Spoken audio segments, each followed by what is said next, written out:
साथियों, आप सभी का इस प्लेटफॉर्म पर स्वागत है।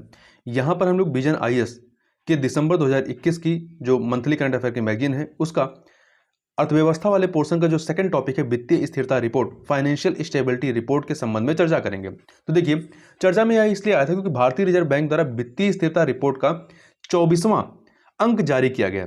और यहाँ ध्यान रखिएगा इसके बारे में कि जो यह वित्तीय स्थिरता रिपोर्ट होती है यह एक छमाही रिपोर्ट है, मतलब साल में 2 बार इसको जारी किया जाता है आरबीआई के द्वारा। और यह वित्तीय स्थिरता के जोखिमों और वित्तीय प्रणाली के लचीलेपन को दर्शाती है। अब इस रिपोर्ट में जो निष्कर्ष हैं उनकी बात करें तो वैश्विक अर्थव्यवस्था के संबंध में तो वर्ष 2021 की दूसरी छमाही में वैश्विक आर्थिक सुधार की गति मंद हुई है।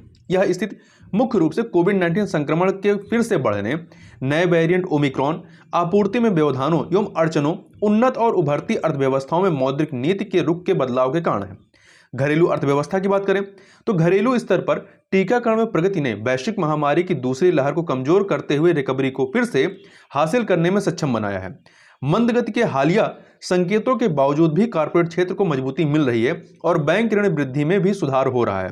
वहीं जोखिम मूल्यांकन की बात करें तो जोखिमों की सभी व्यापक श्रेणियां जैसे कि वैश्विक, समष्टि अर्थशास्त्रीय, वित्तीय बाजार, संस्थागत और सामान्य को मध्यम दर्जे का माना गया था। इन सब में से वैश्विक और वित्तीय बाजारों के कारण उत्पन्न होने वाले जोखिमों को बाकी जोखिमों की तुलना में उच्च माना गया था।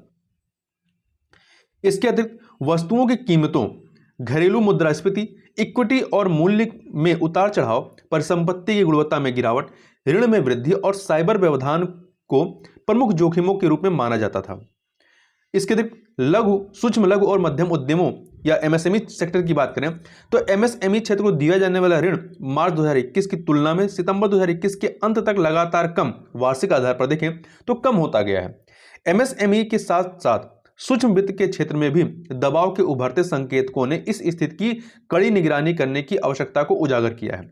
अब इस रिपोर्ट में कुछ मापदंड दिए गए हैं और उसके संबंध में जो निष्कर्ष हैं उनकी चर्चा करते हैं और वो क्या होते हैं इसको भी देखेंगे।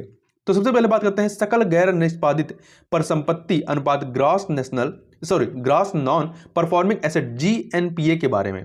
तो देखिए, इसके प्रमुख जो निष्कर्ष हैं, पहला है अनुसूचित वाणिज्यिक बैंकों जिसे इंग्लिश में कहते हैं शेड्यूल्ड कॉमर्शियल बैंक्स एससीबी के लिए आधार रेखा के संदर्भ में GNPA gross non performing asset अनुपात वर्ष 2021 के 6.9% से बढ़कर के 2022 में 8.1% और गंभीर दबाव की स्थिति में 9.5% तक हो सकता है। गैर बैंकिंग वित्तीय कंपनियों अर्थात non banking financial companies NBFC के लिए यदि बात करें तो इसके लिए जीएनपीए अनुपात वर्ष 2020 में घट गया था। हालांकि यह वर्ष 2021 के अंत में बढ़ करके लगभग 6.5% हो गया।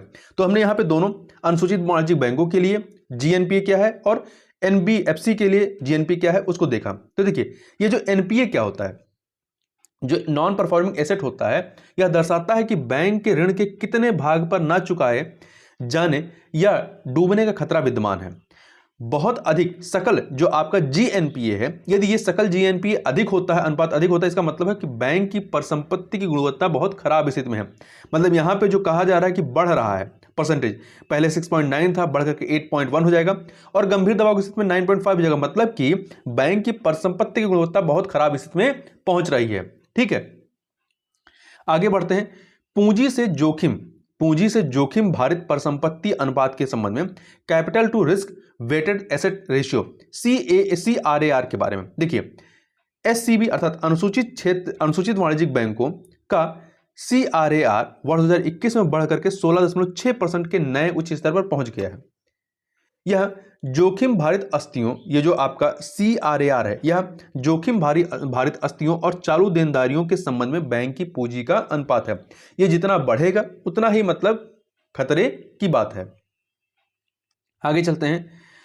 प्रावधान कवरेज अनुपात, प्रोवाइजिंग कवरेज रेशियो के बारे में। तो देखिए, सितंबर 2021 में अनुसूचित वाणिज्यिक बैंकों का जो पीसीआर था, प्रोवाइजिंग कवरेज रेशियो, ये 68.1% था। ये जो पीसीआर है, पीसीआर का मतलब क्या है? पीसीआर का मतलब है सकल एनपीए जो जीएनपीए की तुलना में बैंक द्वारा की जाने वाली प्रोविजनिंग का अनुपात। यह दर्शाता है कि किसी बैंक ने ऋण के डूब जाने की स्थिति से बचने या सुरक्षा के लिए कितनी निधि अलग से रखी है। तो यहाँ पे कितना रहा है 68.1%। तो इस वीडियो में बस इतना ही। नेक्स्ट वीडियो में हम लोग फिनटेक के संबंध चर्चा करेंगे। तो आपका बहुत बहुत धन्यवाद।